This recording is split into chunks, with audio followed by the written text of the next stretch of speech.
സഹോദരരെ, വിശുദ്ധ പൗലോസ് ശ്ലീഹ കൊറിന്തോസ്യർക്ക് എഴുതിയ 2-ാം ലേഖനം 3-ാം അധ്യായം 4 മുതൽ 12 തിരുവചനങ്ങൾ. ഇതാണ് ക്രിസ്തുവിന്റെ ദൈവത്തിലുള്ള ഞങ്ങളുടെ വിശ്വാസം. സ്വന്തമായി എന്തെങ്കിലും മേന്മ അവകാശപ്പെടാൻ ഞങ്ങൾ യോഗ്യരല്ല. ഞങ്ങളുടെ യോഗ്യത ദൈവത്തിൽ നിന്നാണ്. അവിടുന്ന് ഞങ്ങളെ എഴുതപ്പെട്ട നിയമത്താലല്ല, ആത്മാവിനാൽ പുതിയ ഉടമ്പടി ശുശ്രൂഷകരാകാൻ യോഗ്യരാക്കിയിരിക്കുന്നു. എന്തെന്നാൽ എഴുതപ്പെട്ട നിയമം മൃതിപ്പെടുത്തുന്നു, ആത്മാവ് ജീവിപ്പിക്കുന്നു. കൽപ്പലകയിൽ എഴുതപ്പെട്ട മരണത്തിന്റെ നിയമം തേജസ്സിലാണ് നൽകപ്പെട്ടത്. ആ തേജസ് മങ്ങിക്കൊണ്ടിരുന്നപ്പോൾ പോലും ഇസ്രായേൽ ജനത്തിന് നോക്കാനാവാത്ത വിധം മോശയുടെ മുഖത്ത് ജ്വലിപ്പിച്ചു. അങ്ങനെയെങ്കിൽ ആത്മാവിന്റെ ശുശ്രൂഷ എത്രയേറെ തേജസ് കൊടുത്തതായിരിക്കും. എന്തുകൊണ്ടെന്നാൽ ശിക്ഷാവിധിയുടെ ശുശ്രൂഷ തേജോമയമായിരുന്നെങ്കിൽ നീതിയുടെ ശുശ്രൂഷ അതിനേക്കാൾ കൂടുതൽ തേജോമയമായിരിക്കണം. ഒരിക്കൽ പ്രശോഭിച്ചിരുന്നത് അതിനെ അതിശയിക്കുന്ന മറ്റൊരു ശോഭ മൂലം നിഷ്പ്രഭമായി തീർന്നു. മങ്ങി മറിഞ്ഞു പോലെ തേജസ്സുള്ളതായിരുന്നെങ്കിൽ നിലനിൽക്കുന്ന തീർച്ചയായും അതിനേക്കാൾ തേജസ്സുള്ളതായിരിക്കണം. ഈ ദൃശ്യമായ പ്രത്യാശ ഞങ്ങൾക്കുള്ളത് കൊണ്ട് ഞങ്ങൾ ധൈര്യമുള്ളവരാണ്. നമ്മുടെ കർത്താവായ മിശിഹായ്ക്ക് സ്തുതി. സഹോദരരെ, വിശുദ്ധ ലൂക്ക എഴുതിയ സുവിശേഷം 15-ാം അധ്യായം 11 മുതൽ 32 വരെയുള്ള തിരുവചനങ്ങൾ. അവൻ പറഞ്ഞു, ഒരു മനുഷ്യന് 2 പുത്രന്മാരുണ്ടായിരുന്നു. ഇളയവൻ പിതാവിനോട് പറഞ്ഞു, പിതാവേ, സ്വത്തിൽ എൻ്റെ ഓഹരി എനിക്ക് തരിക. അവൻ സ്വത്ത് അവർക്കായി ഭാഗിച്ചു.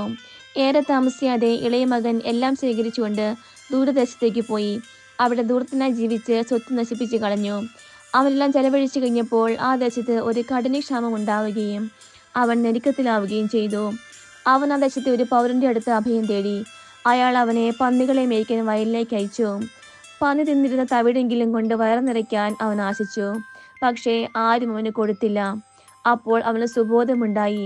അവൻ പറഞ്ഞു, എൻ്റെ പിതാവിൻ്റെ എത്രയോ ദാസന്മാർ സുഭിക്ഷമായ ഭക്ഷണം കഴിക്കുന്നു, ഞാനോ ഇവിടെ വിശന്നു മരിക്കുന്നു. ഞാൻ എഴുന്നേറ്റ് എൻ്റെ പിതാവിൻ്റെ അടുത്തേക്ക് പോകും. ഞാൻ അവനോട് പറയും, പിതാവേ, സ്വർഗത്തിനെതിരായും നിന്റെ മുമ്പിലും ഞാൻ പാപം ചെയ്തു. നിന്റെ പുത്രൻ എന്ന് വിളിക്കപ്പെടാൻ ഞാൻ ഇനി യോഗ്യനല്ല. നിന്റെ ദാസരിൽ ഒരുവനായി എന്നെ സ്വീകരിക്കണമേ. അവൻ എഴുന്നേറ്റ് പിതാവിൻ്റെ അടുത്തേക്ക് ചെന്നു. ദൂരെ വെച്ച് തന്നെ പിതാവ് അവനെ കണ്ടു. അവൻ മനസ്സലിഞ്ഞ് ഓടിച്ചെന്ന് അവനെ കെട്ടിപ്പിടിച്ച് ചുംബിച്ചു. മകൻ പറഞ്ഞു, പിതാവേ, സ്വർഗത്തിനെതിരായും നിന്റെ മുമ്പിലും ഞാൻ പാപം ചെയ്തു. നിന്റെ പുത്രൻ എന്ന് വിളിക്കപ്പെടാൻ ഞാൻ ഇനി യോഗ്യനല്ല. പിതാവാകട്ടെ തൻ്റെ ദാസരോട് പറഞ്ഞു, ഉടനെ മേൽത്തര വസ്ത്രം കൊണ്ടുവന്ന് ഇവനെ ധരിപ്പിക്കുവൻ. ഇവൻ്റെ കയ്യിൽ മോതിരവും കാലിൽ ചെരിപ്പും അണിയിക്കുവൻ. കൊഴുത്ത കാളക്കുട്ടിയെ കൊണ്ടുവന്ന് കൊല്ലുവൻ. നമുക്ക് ഭക്ഷിച്ച് ആഹ്ലാദിക്കാം. എൻ്റെ ഈ മകൻ മൃതനായിരുന്നു, അവനിതാ വീണ്ടും ജീവിക്കുന്നു. അവൻ നഷ്ടപ്പെട്ടിരുന്നു, ഇപ്പോൾ വീണ്ടും കിട്ടിയിരിക്കുന്നു. അവർ ആഹ്ലാദിക്കാൻ തുടങ്ങി. അവൻ്റെ മൂത്ത മകൻ വയലിലായിരുന്നു. അവൻ തിരിച്ചു വരുമ്പോൾ വീടിനടുത്ത് വെച്ച് സംഗീതത്തിൻ്റെയും നൃത്തത്തിൻ്റെയും ശബ്ദം കേട്ടു. അവനൊരു വേലക്കാരനെ വിളിച്ച് കാര്യം തിരക്കി. വേലക്കാരൻ പറഞ്ഞു, നിന്റെ സഹോദരൻ തിരിച്ചു വന്നിരിക്കുന്നു. അവനെ സസുഖം തിരിച്ചു കിട്ടിയത് കൊണ്ട് നിന്റെ പിതാവ് കൊഴുത്ത കാളക്കുട്ടിയെ കൊന്നിരിക്കുന്നു. അവൻ കോപിച്ചകത്ത് കയറാൻ വിസമ്മതിച്ചു. പിതാവ് പുറത്തു വന്ന് അവനോട് സാന്ത്വനങ്ങൾ പറഞ്ഞു. എന്നാൽ അവൻ പിതാവിനോട് പറഞ്ഞു, നോക്കൂ, എത്ര വർഷമായി നിനക്ക് ദാസ്യവേല ചെയ്യുന്നു. ഒരിക്കലും നിന്റെ കൽപ്പന ഞാൻ ലംഘിച്ചിട്ടില്ല. എങ്കിലും എൻ്റെ കൂട്ടുകാരോട് ആഹ്ലാദിക്കാൻ ഒരു ആട്ടിൻകുട്ടിയെ പോലും നീ എനിക്ക് തന്നില്ല. എന്നാൽ വേശ്യരോട് കൂട്ടുചേർന്ന് നിന്റെ സ്വത്തെല്ലാം ദൂർത്തടിച്ച് നിന്റെ ഈ മകൻ തിരിച്ചു വന്നപ്പോൾ അവന് വേണ്ടി നീ കൊഴുത്ത കാളയെ കൊന്നിരിക്കുന്നു. അപ്പോൾ പിതാവ് പറഞ്ഞു, മകനെ, നീ എപ്പോഴും എന്നോട് കൂടെ ഉണ്ടല്ലോ. എനിക്കുള്ളതെല്ലാം നിന്റേതാണ്. ഇപ്പോൾ നമ്മൾ ആനന്ദിക്കുകയും ആഹ്ലാദിക്കുകയും വേണം.